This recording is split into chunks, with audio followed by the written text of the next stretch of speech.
J'ai adoré aller à Londres, mais j'y suis allé un peu en quête de développement personnel pour, tu vois, genre quel âge j'avais? J'avais 18 ans. Je suis allé, tu vois, vraiment, je suis arrivé à l'aéroport. J'étais un peu fou. Je me suis dit, allez, tu vas devenir indépendant, tu vas devenir un homme.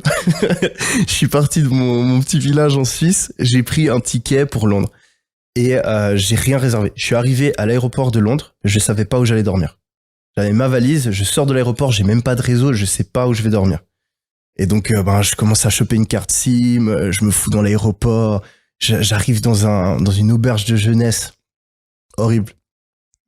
20 personnes dans la même chambre, des lits superposés. Parce que je devais trouver un appart. En fait, j'avais pas calculé que, tu vois, pour trouver un appart, j'avais pas beaucoup de moyens à l'époque, tu vois, je pouvais pas aller dans un hôtel ou quoi. Donc, j'avais pas calculé que ça allait être galère de trouver un appart. Donc, je me suis dit, allez, une nuit dans une auberge de jeunesse, ça va aller. Mais au final, j'ai passé une semaine, 2 semaines peut-être même, dans cette auberge de jeunesse. Et je me rappelle, la première nuit, à 5 heures du mat, télédéding, un réveil qui sonne.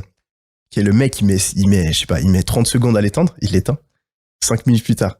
Télédéding, il l'éteint. 5 minutes plus tard, à la 4e fois, je me réveille, j'ai réveillé tout le monde. On a failli se battre au milieu de l'auberge de jeunesse.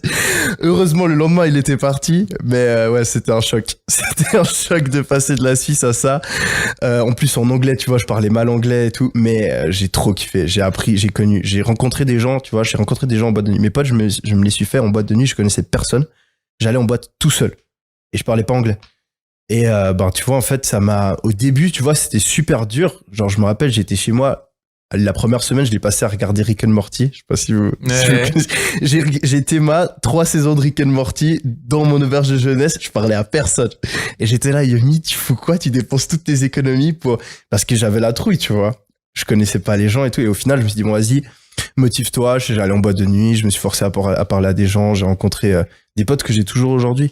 Et j'ai rencontré une autre vie, tu vois. Parce que quand tu passes d'un petit village en Suisse à vivre dans Londres, ça a fait un énorme choc et ça m'a énormément fait croître en tant que personne. Ouais. Et donc j'ai un super souvenir de ça. Et c'est pour ça que jusqu'à aujourd'hui, tous les ans je vais à Londres. J'adore cette ville depuis ce moment-là.